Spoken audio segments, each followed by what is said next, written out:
Welcome to study zone PC की तरफ से सभी साथियों को प्रेम कुमार का प्यार भरा अभिवादन। दोस्तों, आज मैं 27 जनवरी 2022 डेली करंट अफेयर लेकर उपस्थित हूं। सबसे पहले सबसे तेज जानकारी, नवीन क्वेश्चनों को देखने के लिए आप स्टडी जोन पीसी को फॉलो करो और सब्सक्राइब करो। सब्सक्राइब का बटन रेड बटन है, रेड बटन पर क्लिक करें जिससे मेरे आने वाले तमाम ज्ञानवर्धक वीडियो का नोटिफिकेशन मिल सके। फर्स्ट क्वेश्चन, मैकिन्स एनालिटिक्स की रिपोर्ट में आर्टिफिशियल इंटेलिजेंस में शीर्ष देशों में भारत का स्थान क्या है? दोस्तों, निम्न ऑप्शनों में ऑप्शन बी 7 इस प्रश्न का सही उत्तर है। भारत दुनिया के शीर्ष 10 देशों में शामिल हो गया जो सबसे तेजी से आर्टिफिशियल इंटेलिजेंस तकनीक का प्रयोग कर रहा है। शीर्ष 10 देशों में भारत समेत अमेरिका, चीन, जापान, जर्मनी शामिल है।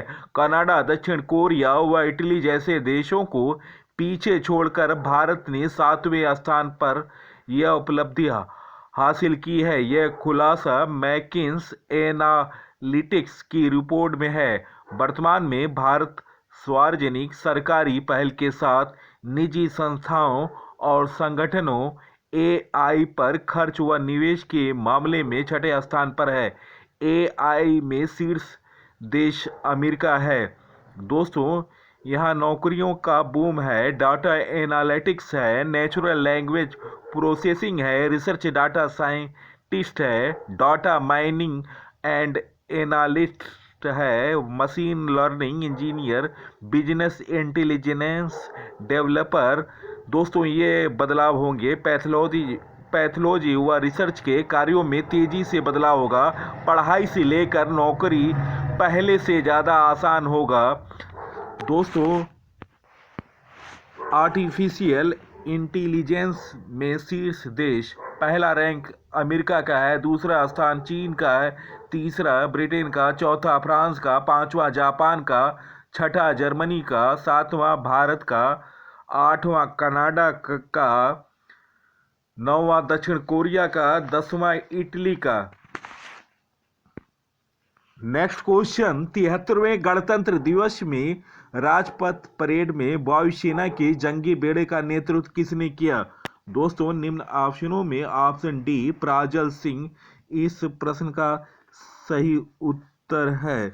दोस्तों, 73वें गणतंत्र दिवस पर राजपथ पर होने वाले परेड में काशी के लाल प्राजल सिंह वायुसेना के जंगी बेड़े का नेतृत्व करेंगे। दोस्तों, आरडी परेड में वायुसेना के जंगी जहाज उड़ाने का ग्रुप प्रांजल का यह लगातार दूसरा मौका है। विशिष्ट सेवा के लिए उन्हें सेना मेडल से सम्मानित किया गया। वर्ष 2021 की परेड में भी ग्रुप कैप्टन ने अवाक्स विमान उड़ाया। इस वर्ष भी वह वायुसेना के बेड़े की अगुवाई करेंगे। नेक्स्ट क्वेश्चन, 73वें गणतंत्र दिवस पर दिल्ली के राजपथ पर तटरक्षक बल का नेतृत्व किसने किया? दोस्तों, निम्न ऑप्शनों में ऑप्शन सी हनुमान सिंह इस प्रश्न का सही उत्तर है। भारतीय तटरक्षक बल में एयरक्राफ्ट कंट्रोलर के पद पर उड़ीसा में तैनात हनुमान सिंह यादव 26 जनवरी को दिल्ली के राजपथ पर गणतंत्र दिवस तटरक्षक बल का नेतृत्व करेंगे। गाजीपुर के गिरतपुर निवासी हनुमान सिंह का 2017 में तटरक्षक बल में एयरक्राफ्ट कंट्रोलर के पद पर चयन हुआ। उनके पिता कपिल देव यादव भी सेना में हैं। नेक्स्ट क्वेश्चन, नासा के अंतर्राष्ट्रीय वायु और अंतरिक्ष कार्यक्रम IASP को पूरा करने वाली पहली भारतीय महिला कौन बनी? दोस्तों, निम्न ऑप्शनों में जाह्नवी डोकती इस प्रश्न का सही उत्तर है। दोस्तों, आंध्र प्रदेश की वह लड़की जाह्नवी डोकती ने अमेरिका के अलाबामा में केनेडी स्पेस सेंटर से नासा के अंतर्राष्ट्रीय वायु और अंतरिक्ष कार्यक्रम को पूरा किया, जिससे यह उपलब्धि हासिल करने वाली पहली भारतीय महिला बन गई। नेक्स्ट क्वेश्चन, राष्ट्रीय मतदाता दिवस कब मनाया जाता है? दोस्तों निम्न ऑप्शनों में ऑप्शन ए 25 जनवरी। दोस्तों 25 जनवरी को हर साल राष्ट्रीय मतदाता दिवस के रूप में मनाया जाता है।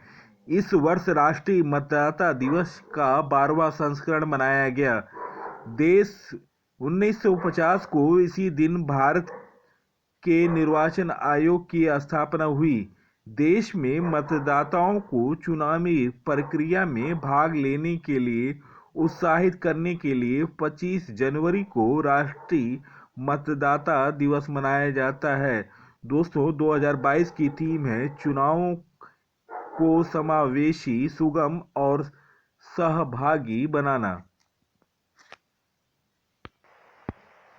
नेक्स्ट क्वेश्चन, 20वें ढाका इंटरनेशनल फिल्म फेस्टिवल में भारत के किस फिल्म को सर्वश्रेष्ठ फिल्म का पुरस्कार मिला? दोस्तों निम्न ऑप्शनों में ऑप्शन डी कुंजंगल इस प्रश्न का सही उत्तर है।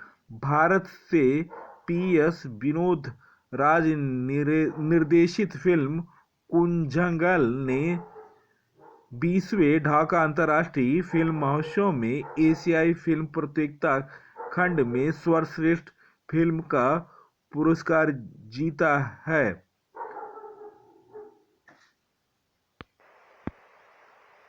नेक्स्ट क्वेश्चन, भारत का पहला जिला सुशासन सूचांक हाल में किसने जारी किया? दोस्तों निम्न ऑप्शनों में ऑप्शन सी अमित शाह इस प्रश्न का सही उत्तर है। हाल में केंद्रीय गृह और सहकारिता मंत्री अमित शाह ने जम्मू कश्मीर के लिए भारत का पहला जिला सुशासन सूचांक जारी किया। जम्मू और कश्मीर के 20 जिलों के लिए भारत के पहले जिला सुशासन सूचांक में शीर्ष जिले हैं। पहला जम्मू, दूसरा डोडा, तीसरा सांबा, चौथा पुलवामा और पांचवा श्रीनगर। यह सूचांक जम्मू और कश्मीर सरकार के सहयोग से प्रशासनिक सुधार और लोक शिकायत विभाग द्वारा तैयार किया गया। दोस्तों जम्मू कश्मीर के बारे में जानते हैं। जम्मू कश्मीर की राजधानी जम्मू शीतकालीन है, श्रीनगर ग्रीष्मकालीन। जम्मू के उपराज्यपाल मनोज सिन्हा हैं। उच्च न्यायालय के मुख्य न्यायाधीश हैं पंकज मित्तल। प्रमुख झीलें हैं डल झील, नागिन झील, गावसर झील, अनंतनाग झील, बुलर झील, बैरीनाग झील, शेषनाग झील, कौसरनाग झील, मोरारी झील, लद्दाख गंगावल झील और मानसबल झील है। लोक नृत्य हैं भांड, जश्न, डमहल, कुद, बच्चा, नगमा, रूफ, हाफिजा, बूगी, नुचून। जम्मू कश्मीर के प्रमुख मंदिर हैं श्री माता वैष्णो देवी मंदिर कटरा, अमरनाथ मंदिर पहलगांव। प्रमुख दर्रे हैं बुर्जिल दर्रा, बनिहाल दर्रा, जोजिला दर्रा। भारत की सबसे ताजे पानी की झील वुलर झील जम्मू कश्मीर में श्रीनगर झेलम नदी के किनारे स्थित है। राष्ट्रीय उद्यान सलीम अली राष्ट्रीय उद्यान, दाचीगाम राष्ट्रीय उद्यान, किश्तवाड़ा राष्ट्रीय उद्यान। जम्मू कश्मीर केंद्र शासित प्रदेश है। जम्मू कश्मीर पहले राज्य था, लेकिन अनुच्छेद 370 खत्म होने के बाद अब केंद्र शासित प्रदेश बन गया। नेक्स्ट क्वेश्चन, राष्ट्रीय पर्यटन दिवस कब मनाया गया? दोस्तों राष्ट्रीय पर्यटन दिवस 25 जनवरी को मनाया गया। राष्ट्रीय पर्यटन दिवस की शुरुआत लोगों को पर्यटन का महत्व और भारतीय अर्थव्यवस्था में इसकी भूमिका के प्रति जागरूक करने के उद्देश्य से हुई। वैश्विक समुदाय के बीच पर्यटन और इसके सामाजिक, राजनीतिक, वित्तीय और सांस्कृतिक मूल्य के महत्व को लेकर जागरूकता बढ़ाने के लिए यह दिवस मनाया जाता है। दोस्तों थीम 2022 की थी ग्रामीण और सामुदायिक केंद्रित पर्यटन। दोस्तों हाल में मनाए गए दिवस, राष्ट्रीय बालिका दिवस 24 जनवरी को मनाया गया। अंतर्राष्ट्रीय शिक्षा दिवस 24 जनवरी को मनाया गया।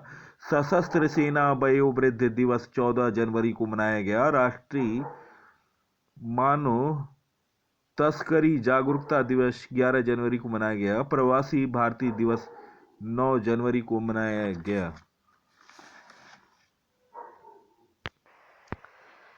केंद्र सरकार ने कितने लोगों को पद्म अवार्ड देने की घोषणा की? दोस्तों, निम्न ऑप्शनों में ऑप्शन बी 128। दोस्तों, केंद्र सरकार ने 73वें गणतंत्र दिवस की पूर्व संध्या पर 128 पद्म पुरस्कार देने की घोषणा की। यह पुरस्कार हर साल गणतंत्र दिवस के आधार पर घोषित किए जाते हैं। अवार्ड समारोह साल में कभी आयोजित करके राष्ट्रपति भवन में दिए जाते हैं। राष्ट्रपति अवार्ड देते हैं। पद्म अवार्ड 3 श्रेणियों में दिए जाते हैं: पद्म विभूषण, पद्म भूषण, पद्मश्री। इस बार पद्म अवार्ड पाने वाली में 34 महिलाएं हैं। विदेशी एनआरआई, पीआईओ, ओसीआई की श्रेणी में 10 लोग हैं। 13 लोगों को मरणोपरांत अवार्ड की घोषणा हुई। 2 जोड़ी को भी पद्म अवार्ड मिला। दोस्तों, पद्म विभूषण द्वारा दिए जाने वाला भारत रत्न के बाद दूसरा सर्वोच्च नागरिक सम्मान है। इस सम्मान की स्थापना 2 जनवरी 1954 को की गई। पद्म विभूषण असाधारण और विशिष्ट सेवा के लिए असैनिक लोगों को दिया जाता है। 2022 में दिए गए पद्म विभूषण सम्मान प्रभा आत्रे आर्ट, राधेश्याम खमेका साहित्य और शिक्षा, जनरल बिपिन रावत मृत्योपरांत सिविल सर्विस के लिए और कल्याण सिंह मृत्योपरांत पब्लिक अफेयर्स के लिए। दोस्तों, पद्म विभूषण से सम्मानित गुलाम नबी आज़ाद पब्लिक अफेयर। दोस्तों, गुलाम नबी आज़ाद को पब्लिक अफेयर के लिए पद्म भूषण से सम्मानित किया गया। वे कांग्रेस लीडर हैं और जम्मू कश्मीर के मुख्यमंत्री रह चुके हैं। दूसरे नंबर पर विक्टर बनर्जी, आर्ट, पश्चिम बंगाल के वह एक्टर हैं। उन्होंने अंग्रेजी, हिंदी, बंगाली और आसामी भाषा में अभिनय किया। उन्होंने Roman Polanski, James Ivory, sir David Lean, Jerry London, Ronald Neame, Satyajit Ray, Mrinal Sen, Shyam Benegal और राम गोपाल वर्मा जैसे प्रमुख निर्देशकों के साथ काम किया। गुरमीत बाबा को आर्ट से संबंधित हैं। पद्म भूषण से सम्मानित किया गया। मृत्योपरांत वह मशहूर पंजाबी लोक गायिका थी जिनका निधन नवंबर 2021 में हो गया।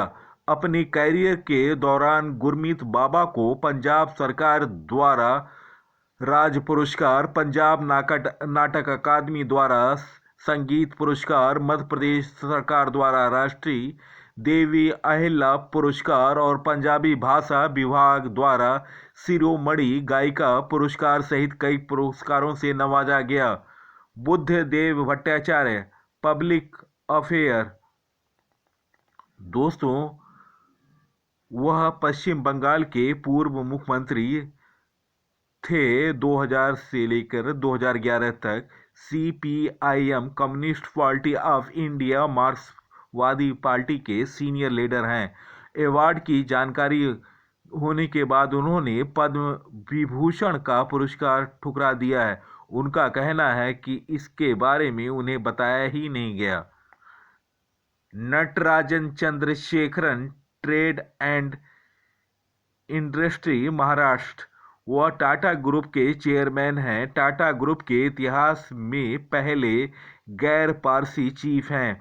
वह 110 अरब डॉलर से अधिक के कुल सालाना राजस्व वाले टाटा समूह की अगुवाई कर रहे हैं। कृष्णा एल्ला और Suchitra Ella, trade and industry, Telangana. Krishna Ella Bharat biotech के चेयरमैन और प्रबंध निर्देशक हैं, जबकि उनकी पत्नी कंपनी की सह संस्थापक और ज्वाइंट मैनेजिंग डायरेक्टर हैं। दोनों ने मिलकर 1996 में भारत बायोटेक की स्थापना की थी। इस कंपनी ने कोविड-19 वैक्सीन कोवैक्सीन का विकास किया। मधुर जाफरी, पाक कला, यूएसए। वो भारतीय एक्ट्रेस और लेखिका हैं। वह अपनी पहली रसोई की किताब an invitation to Indian cooking 1973 के साथ भारतीय व्यंजनों को अमेरिका लाने के लिए पहचानी जाती हैं, जिसे 2006 में जेम्स वियर्ड फाउंडेशन के cook book hall of fame में शामिल किया गया। देवेंद्र झाझरिया, स्पोर्ट्स खेल से संबंधित राजस्थान। वह भाला फेंक, जेवलिन थ्रो दिव्यांग खिलाड़ी हैं। 3 पैरालंपिक में मेडल जीत चुके हैं।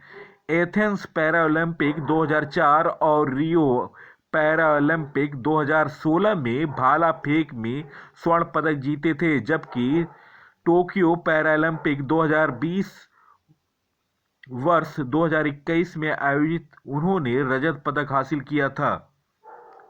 राशिद खान, आर्ट, उत्तर प्रदेश। राशिद खान हम दिल दे चुके के गाने अलबेले सजन आयो रे और जब वी मेट का पॉपुलर गाना आओगे जब तुम साजना भी गा चुके हैं। राशिद खान रामपुर शाह सवान घराने से आते हैं। उन्होंने खास तौर से हिंदुस्तानी संगीत से ख्याली गायिका के लिए उन्हें जाना जाता है। राजीव महर्षि, सिविल सर्विसेज राजस्थान। वह रिटायर्ड आईएएस अधिकारी हैं। भारत के पूर्व नियंत्रक एवं महालेखा परीक्षक कैग रह चुके हैं। Satya Nadella, trade and industry, USA. वह माइक्रोसॉफ्ट के सीईओ हैं और भारतीय मूल के हैं।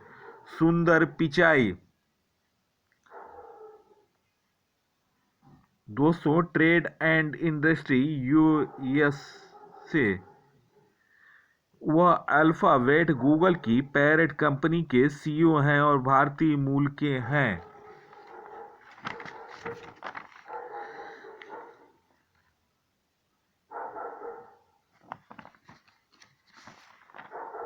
दोस्तों, Cyrus Poonawalla, trade and industry Maharashtra, Poonawalla serum institute of India SII के एमडी हैं। ये वह कंपनी कोविड-19 वैक्सीन कोविशील्ड बनाती है। संजय राजाराम, मरणोपरांत, साइंस एंड इंजीनियरिंग, मैक्सिको। वो भारतीय मूल के विश्वविख्यात कृषि वैज्ञानिक थे। फरवरी 2021 में अमेरिका में उनका निधन हो गया। उन्हें 2014 में विश्व खाद्य पुरस्कार मिल चुका है। प्रतिभा रे, लिटरेचर एंड एजुकेशन, ओडिशा। वह 78 वर्षीय लेखिका हैं। ज्ञानपीठ, मूर्ति देवी और सप्त ऋषि जैसे प्रतिष्ठित पुरस्कार जीते हैं। उड़िया भाषा में लिखती हैं। स्वामी सच्चिदानंद, लिटरेचर एंड एजुकेशन, गुजरात। वह आध्यात्मिक गुरु और लेखक हैं। Vashishtha Tripathi, literature and education. दोस्तों, उत्तर प्रदेश संपूर्णानंद संस्कृति विश्वविद्यालय के न्याय वैश्विक विभाग के अध्यक्ष रह चुके हैं। Next question. केंद्र सरकार ने वर्ष 2022 में कितने लोगों में पद्म विभूषण अवार्ड से दिए जाने की घोषणा की। दोस्तों निम्न ऑप्शनों में ऑप्शन सी 4 लोगों को केंद्र सरकार ने वर्ष 2022 में 4 लोगों को पद्म भूषण से सम्मानित करने की घोषणा की है।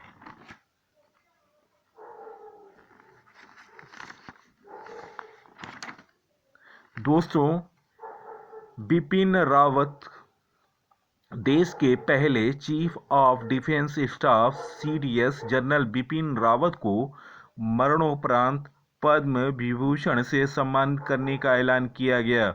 1958 में जन्मे जनरल रावत को 8 दिसंबर को तमिलनाडु में एक हेलीकॉप्टर हादसे में निधन हो गया। उत्तराखंड के पौड़ी गढ़वाल में जन्मे बिपिन रावत के पिता लक्ष्मण सिंह रावत सेना में लेफ्टिनेंट जनरल थे। उन्होंने शिमला के सेंट एडवर्ड स्कूल और राष्ट्रीय रक्षा अकादमी खड़कवासला से पढ़ाई की थी। दिसंबर 1978 में उन्हें भारतीय सैन्य अकादमी से गोरखा राइफल की 5वीं बटालियन में नियुक्ति दी गई थी। दोस्तों जनरल बिपिन रावत को 31 दिसंबर 2019 को पहले सीडीएस की जिम्मेदारी दी गई थी। इससे पहले वह थल सेना के 27वें अध्यक्ष थे। सितंबर 2016 को सेना के उप प्रमुख बने। पूर्वोत्तर में अब तक आतंकवाद को कम करने की भूमिका निभाने का श्रेय उन्हीं को दिया जाना चाहिए। वर्ष 2016 की सर्जिकल स्ट्राइक बालाकोट में एयर स्ट्राइक की योजना बनाने वाले लोगों में बिपिन रावत थे। दूसरा कल्याण सिंह को भी पद्म विभूषण से सम्मानित किया गया। यूपी के पूर्व मुख्यमंत्री कल्याण सिंह को लोक कल्याण के क्षेत्र में उल्लेखनीय कार्य के लिए पद्म विभूषण दिया गया। भाजपा के संस्थापक सदस्यों में से एक कल्याण सिंह को पार्टी के साथ ही भारतीय राजनीति में कद काफी बड़ा था। अयोध्या में विवादित ढांचे के विध्वंस के समय यूपी के मुख्यमंत्री रहे कल्याण सिंह भाजपा के कद्दावर नेताओं में से एक थे।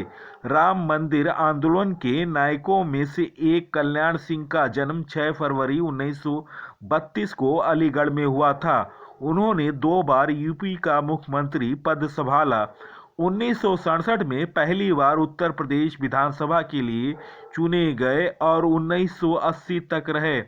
जून 1991 के चुनाव में भाजपा को जीत मिली। कल्याण सिंह पहली बार सीएम बने।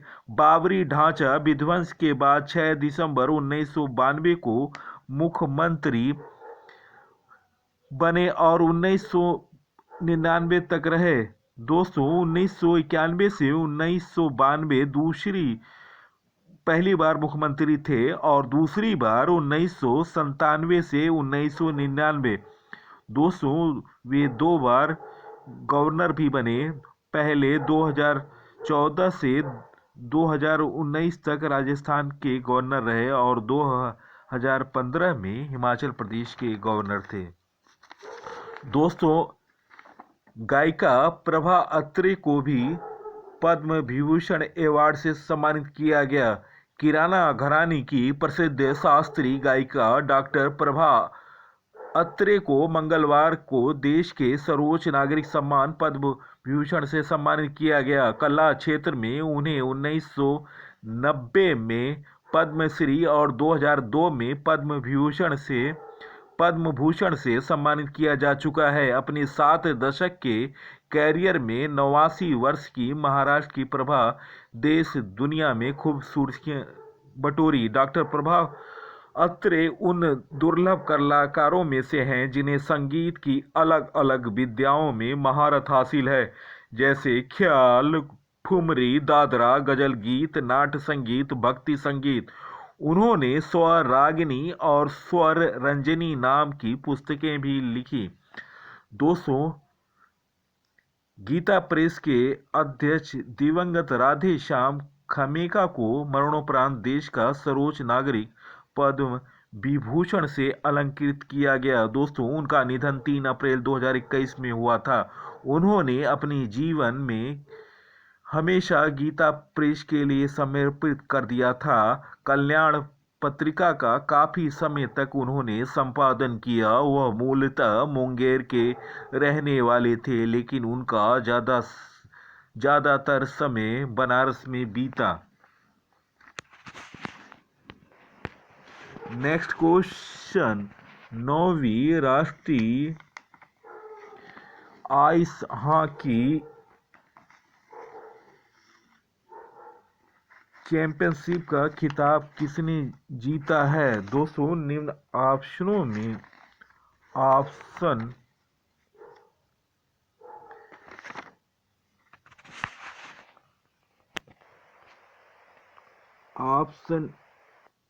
ए लद्दाख इस प्रश्न का सही उत्तर है। दोस्तों, लद्दाख के बारे में जानते हैं। लद्दाख की स्थापना 31 अक्टूबर 2019 को हुई। राजधानी लेह और कारगिल है। उपराज्यपाल राधा कृष्ण माथुर हैं। लद्दाख उच्च न्यायालय के मुख्य न्यायाधीश हैं पंकज मित्तल। लद्दाख हवाई अड्डा कुशोक रिपाचे एयरपोर्ट है। क्षेत्रफल की दृष्टि से सबसे बड़ा केंद्र शासित प्रदेश लद्दाख है। लद्दाख भारत का केंद्र शासित प्रदेश है। पाक अधिकृत कश्मीर पीओके को लद्दाख के साथ शामिल किया गया। लद्दाख सरकार ने हिम तेंदुआ को केंद्र शासित प्रदेश लद्दाख का राजकीय पशु और गर्दन वाली क्रेन को राजकीय पक्षी घोषित किया। दोस्तों, लद्दाख की महिला टीम ने हिमाचल प्रदेश में 9वीं राष्ट्रीय आइस हॉकी चैंपियनशिप जीती। चैंपियनशिप का आयोजन ice hockey association of India द्वारा हिमाचल प्रदेश के लाहौल स्पीति जिले के काजा क्षेत्र में किया गया। यह संस्करण 9वां था। वर्तमान में ice hockey association of India के अध्यक्ष डॉक्टर सुरिंदर मोहन वाली हैं। दोस्तों, हाल के स्पोर्ट्स के करंट, खेलो इंडिया प्रोग्राम के तहत लद्दाख केंद्र शासित प्रदेश, जिसे अभी हाल में सिंथेटिक ट्रैक और फुटबॉल टर्फ मिला है। Indian Premier League team Kolkata Knight Riders के नए बॉलिंग कोच बने हैं भरत अरुण। सर्वश्रेष्ठ फुटबॉलर 2021 में सर्वश्रेष्ठ फीफा पुरुष खिलाड़ी का पुरस्कार दिया गया। रॉबर्ट लेवांडोव्स्की को सिडनी टेनिस क्लासिक टूर्नामेंट 2022 में पुरुष एकल का खिताब जीता असलान करातेशव। नेक्स्ट क्वेश्चन, आईसीसी महिला टी20 बल्लेबाजी रैंकिंग में शीर्ष स्थान पर कौन काबिज हुआ? दोस्तों, निम्न ऑप्शन में ऑप्शन डी शेफाली वर्मा इस प्रश्न का सही उत्तर है। भारत की युवा बल्लेबाज शेफाली वर्मा मंगलवार को आईसीसी महिला टी20 अंतर्राष्ट्रीय बल्लेबाजी रैंकिंग में एक स्थान के फायदे से 2 बार शीर्ष पर पहुंच गई। हालांकि उनकी साथी स्मृति मंधाना एक स्थान के नुकसान से चौथे स्थान पर खिसक गई।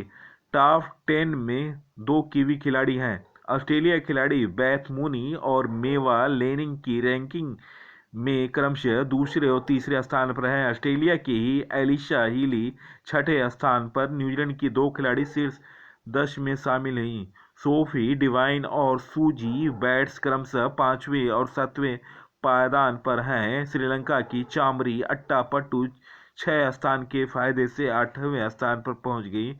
ऑस्ट्रेलियाई ताहिला मैकग्रा 29 स्थान की छलांग से 28वें पायदान पर पहुंच गई।